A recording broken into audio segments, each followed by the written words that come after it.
Hello दोस्तों, आपके अपने यूट्यूब चैनल एग्जाम फास्ट पे स्वागत है। मैं संदीप सर आज आप लोगों की संविधान की अगली सेशन की क्लास लेकर आया हूँ, जो काफ़ी महत्वपूर्ण प्रैक्टिस चल रहा है।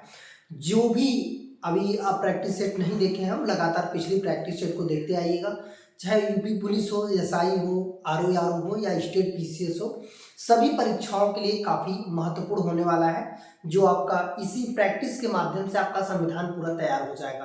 तो चलिए हम लोग आ जाते हैं जो है इसको पहले क्वेश्चन को देखते हैं, जो कि काफी महत्वपूर्ण है आपका जो है ये सेशन। और याद रखना है, इस सेशन के माध्यम से कॉम्पिटिटिव परीक्षाएं आसानी से निकाली जा सकती है। तो चलिए हम लोग आते हैं। यदि किसी राज्य की विधानसभा का अध्यक्ष, याद रखिएगा विधानसभा का अध्यक्ष अपना पद त्याग देना चाहे तो वह किसको देगा? तो याद रखिएगा, चाहे वो राज्य का विधानसभा का अध्यक्ष हो चाहे लोकसभा का हो, दोनों स्थितियों में आपस में दिया जाता है। जैसे यदि अध्यक्ष है तो उपाध्यक्ष को अपना इस्तीफा देगा, ठीक है। और ये काम केवल विधानसभा में ही नहीं होगा। ऐसा है कि जैसे विधानसभा में भी अध्यक्ष होते हैं, ये काम विधानसभा में होता है और लोकसभा में भी होता है।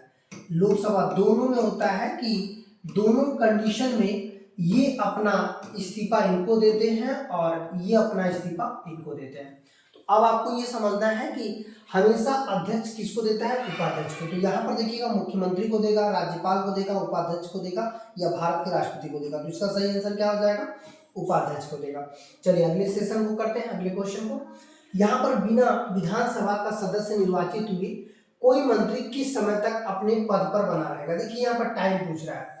इसका मतलब है कि वह कह रहा है कि कोई भी विधानसभा का सदस्य नहीं होना चाहिए, लेकिन वो कितने समय तक मंत्री बन सकता है? 1 वर्ष के लिए, 6 माह के लिए, 3 वर्ष के लिए या 3 माह के लिए।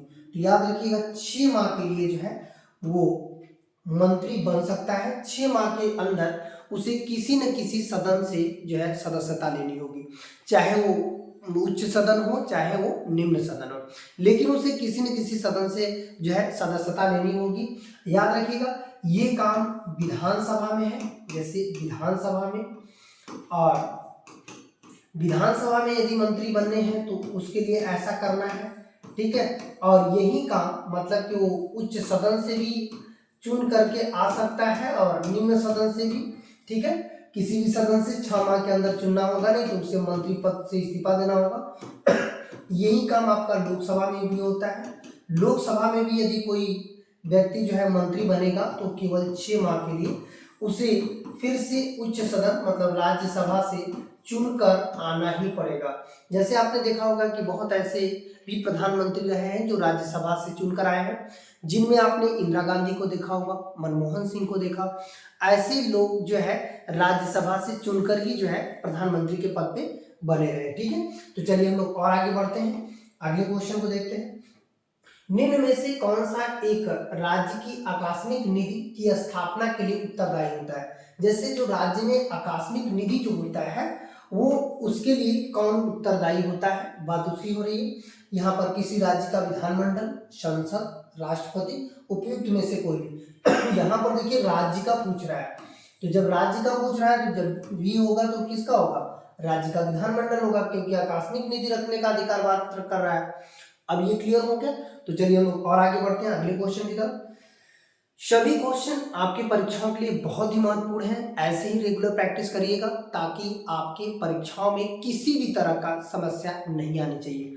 मेरा पूरा वादा है कि यहाँ से क्वेश्चन आपके एग्जाम में आने वाले हैं। यही नहीं, मैं अब तो लगातार संविधान, भूगोल, हिस्ट्री, इकोनॉमिक्स सभी का प्रैक्टिस सेशन ऐसे डालूंगा नंबर वाइज, ताकि आप आसानी से जो है कर सकें और अपना प्रैक्टिस कर सकें। तो चलिए हम लोग और आगे बढ़ते हैं। यहाँ पर सर्वोच्च न्यायालय की कार्रवाई किस भाषा में संचालित होती है? जो हमारा सर्वोच्च न्यायालय है उसकी कार्रवाई किस भाषा में होती है? तो ये बात करते हैं मराठी में, अंग्रेजी में, हिंदी में और तेलुगु में। तो यहाँ पर 2 भाषाएं जो लगभग देखने में समझ में आ रही है, लेकिन इसका सही आंसर क्या होगा? अंग्रेजी। आपने देखा होगा कुछ दिन पहले जो है विकास दिव्यकृति सर ने बोला था कि एक भाषा से न्याय नहीं होनी चाहिए, उस मुद्दे को लेकर काफ़ी बड़ा सेंट्रल गवर्नमेंट तक भी हंगामा हुआ था। हालांकि सदन में भी कुछ बातें आई थी कि एक भाषा से किसी को न्याय निर्णय नहीं दिया जा सकता। तो ऐसे में एक क्वेश्चन ये उठता है कि क्या हमारी सुप्रीम कोर्ट की भाषा हमेशा क्या रहेगी, अंग्रेजी रहेगी? नहीं, भविष्य में इसे बदली जा सकती है लेकिन वर्तमान में क्या है, अंग्रेजी है। चलिए और आगे बढ़ते हैं। इसके पास भारतीय संविधान के अनुच्छेद 143, अनुच्छेद 143। एक चीज याद रखिएगा कि जैसे सुप्रीम कोर्ट की भाषा तो आपने बता दिया अंग्रेजी, लेकिन यदि वही संसद की भाषा कहेगा तो संसद के पास दो भाषाएं हैं। मतलब संसद के पास यदि क्वेश्चन दिया तो संसद के पास आपका अंग्रेजी भी रहेगा और हिंदी भी रहेगा। इसके अलावा संसद के अन्य भाषाओं का भी इस्तेमाल कर सकते हैं, अन्य भाषा का भी संसद में इस्तेमाल कर सकते हैं, लेकिन उसके लिए अनुमति लेनी होगी। दो भाषाओं को छोड़कर और भाषाओं के लिए एक दिन पूर्व अनुमति लेना होता है। एक दिन पूर्व लोकसभा अध्यक्ष से अनुमति लेनी होगी। इसका मतलब है कि यदि हम लोग बात संसद की करें तो संसद में दो भाषाएं हैं, अंग्रेजी और हिंदी। इसके अलावा अन्य भाषाओं को भी संसद में इस्तेमाल कर सकते हैं, लेकिन उसके लिए एक दिन पूर्व अनुमति लेनी होगी। ठीक है, तो ये बातें आपको भाषा के जो है संदर्भ में बात रखी गई है। चलिए आगे बढ़ते हैं। यहाँ पर कह रहा है किसके द्वारा भारतीय संविधान के अनुच्छेद 143 के तहत सर्वोच्च न्यायालय की राय लेने का अधिकार है। मतलब 143 में सर्वोच्च न्यायालय की राय लेने का अधिकार किसको है?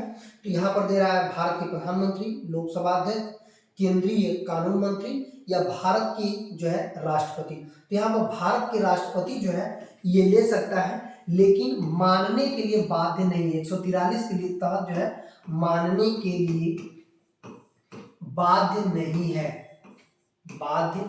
नहीं है। तो इतना याद रखिएगा।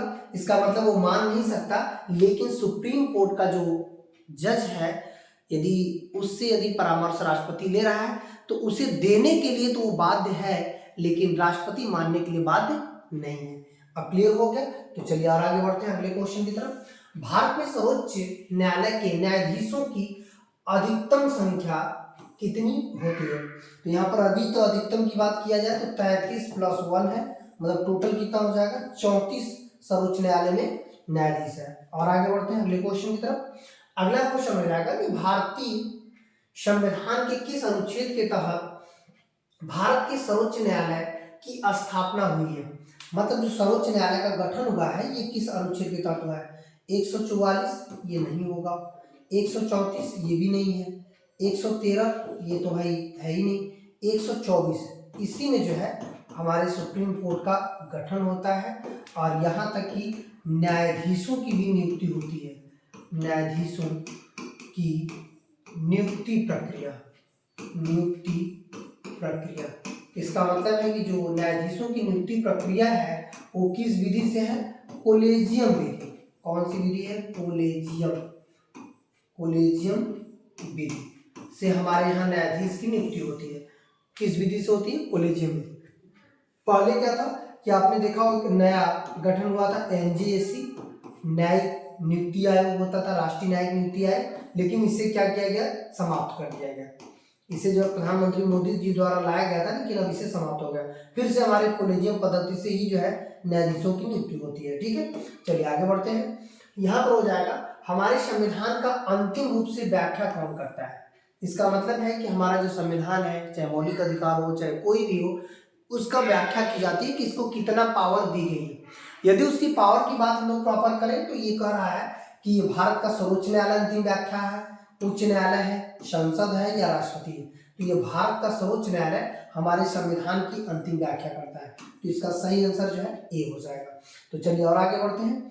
अगला क्वेश्चन हो जाएगा उच्चतम न्यायालय के न्यायाधीश को शपथ ग्रहण कौन दिलाता है? जैसे जो सुप्रीम कोर्ट का जो है न्यायाधीश है उसे शपथ ग्रहण किसके द्वारा जो है दिलाया जाता है?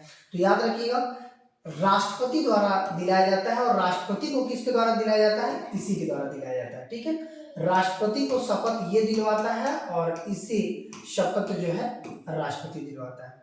उच्चतम न्यायालय के वरिष्ठतम न्यायाधीश ऐसा नहीं है, जब राष्ट्रपति में आप देखेंगे कि उच्च न्यायालय का मुख्य न्यायाधीश नहीं रहता है, तब राष्ट्रपति को ये कराता है।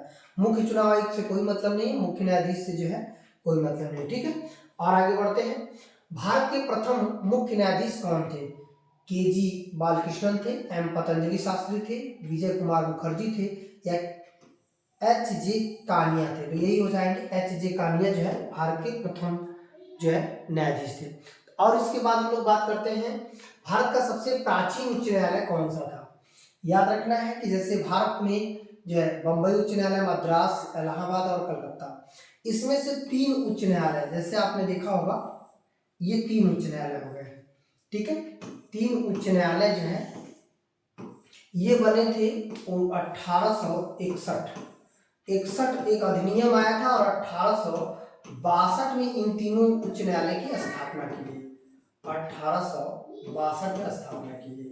और आपने देखा जो इलाहाबाद है इसे 1866 में बनाया गया, मतलब इस सबों के बाद यदि कोई बना 1866 में तो यही बना था। अब बात ये आती है कि इन तीनों में सबसे पहले किसका उद्घाटन कराया गया? तो कलकत्ता उच्च न्यायालय का सबसे पहले उद्घाटन कराया गया। तो इसकी वजह से आप देखेंगे कलकत्ता उच्च न्यायालय भारत का सबसे प्राचीन उच्च न्यायालय माना जाता है, क्योंकि सबसे पहले उद्घाटन इसी का कराया गया था। फिर इसका मद्रास, तब मुंबई, लेकिन एक ही अधिनियम से एक ही वर्ष में तीनों का उद्घाटन किया गया। अब क्लियर हो गया? तो यहाँ से भी क्वेश्चन आपके एग्जाम में पूछे जा सकते हैं, जो कि आपका क्वेश्चन पूरी तरह से सेट है। और यूपी का भी सबसे पुराना हो गया, मतलब इन तीनों के बाद तो वही है, यूपी का ही, इलाहाबाद, ठीक है। तो चलिए और आगे बढ़ते हैं अगले क्वेश्चन की तरफ। अगला है, भारतीय संविधान के अनुसार उच्चतम न्यायालय के न्यायाधीश को सेवानिवृत्ति की आयु कितनी है? मतलब उच्चतम न्यायालय की जो न्यायाधीश है वो कितने वर्ष पर अपने पद से हट जाएगा? तो याद रखिएगा, इसके लिए 60 साल, 62 साल, 65 साल या 70 साल। तो ये आंसर इसका क्या हो जाएगा? 65 साल के लिए बनाया गया है। और राज्य में जितने भी होते हैं, ये राज्य में उनको जो है 60 साल के लिए, हालांकि राज्य में मुख्य की बात करें, अब तो मुख्य की बात करें तो उनको भी 65 साल कर दिया गया है। और 70 साल किसके लिए है? मानवाधिकार आयोग के लिए। मानवाधिकार आयोग का जो अध्यक्ष होता है वो ऑलरेडी रिटायर है, सुप्रीम कोर्ट का ही जज होता है। इनकी जो आयु होती है, रिटायरमेंट आयु जो होती है वो कितनी होती है? 70 वर्ष होती है। अब क्लियर हो गया, 70 वर्ष इनकी आयु होती है। चलिए और आगे बढ़ते हैं अगले क्वेश्चन की तरफ, जो काफी महत्वपूर्ण क्वेश्चन आप लोगों का दिया जा रहा है।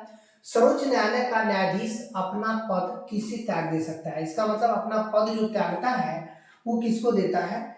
मुख्य न्यायाधीश को, या राष्ट्रपति को, प्रधानमंत्री को, या विधि मंत्री को। हमेशा जो है सर्वोच्च न्यायालय का जो है न्यायाधीश अपना पद इस्तीफा जो है राष्ट्रपति को सौंपता है, ठीक है। और यदि राष्ट्रपति अपना इस्तीफा देगा तो उपराष्ट्रपति को देगा। चलिए और आगे बढ़ते हैं, उच्चतम न्यायालय के न्यायाधीश को वेतन का निर्धारण कौन करेगा? जैसे जो सुप्रीम कोर्ट है उसके वेतन, वर्तमान में यदि देखा जाए तो सुप्रीम कोर्ट के मुख्य न्यायाधीश का वेतन, मुख्य न्यायाधीश का जो वेतन है 2.80 लाख है, मतलब 2,80,000 है। और अन्य न्यायाधीश की बात करेंगे, अन्य न्यायाधीश यदि इसकी बात करें तो 2.50 लाख हो जाएगा, मतलब 2.5 लाख हो जाएगा। और वहीं यदि 2.5 लाख कहें तो हाई कोर्ट के मुख्य न्यायाधीश, मतलब HC, हाई कोर्ट का जो मुख्य न्यायाधीश है उसका 2.5 लाख है। और हाई कोर्ट के अन्य न्यायाधीश की बात किया जाए, मतलब कि उसके अन्य न्यायाधीश, तो 2.25 लाख, मतलब 2,25,000 है। तो इतना याद रखिएगा, जैसे मुख्य न्यायाधीश का 2,80,000, अन्य न्यायाधीश के सुप्रीम कोर्ट का 2,50,000, लेकिन हाई कोर्ट के मुख्य न्यायाधीश का 2,50,000 और अन्य न्यायाधीश का 2,25,000। तो इस तरह से आपके जो है क्वेश्चन बन सकते हैं। तो यहाँ पर कह रहा है कि इसका वेतन का निर्धारण कौन करता है? संसद द्वारा होता है। इसके वेतन का निर्धारण जो है संसद करती है। और आगे बढ़ते हैं, भारतीय संविधान में तदर्थ न्यायाधीश की नियुक्ति, जो तदर्थ न्यायाधीश थे उनकी नियुक्ति कौन करता है? मतलब किसको जरूरत होती है जब न्यायाधीश, तदर्थ न्यायाधीश तब चुने जाते हैं जब न्यायाधीशों की संख्या औसतन कम रहती है, तब वहां पे तदर्थ न्यायाधीश चुने जाते हैं। तो ऐसे में यहां पर दे सकता है कि तदर्थ न्यायाधीश कौन चुनता है? तो सर्वोच्च न्यायालय का न्यायाधीश सर्वोच्च न्यायालय में तदर्थ न्यायाधीश चुने जाते हैं या उच्च न्यायालय में चुने जाते हैं या जनपद या सत्र न्यायालय में या उपरोक्त सभी। तो हमेशा तदर्थ न्यायाधीश कहाँ चुने जाते हैं? उच्च न्यायालय में जो है उच्चतम न्यायालय में तदर्थ न्यायाधीश चुने जाते हैं। तो इस तरह से आज का प्रैक्टिस सेशन इतना ही रहा और अंत तक बने रहने के लिए बहुत बहुत धन्यवाद। यदि आपको वीडियो पसंद आती है तो लाइक, सब्सक्राइब, शेयर जरूर करिएगा। धन्यवाद।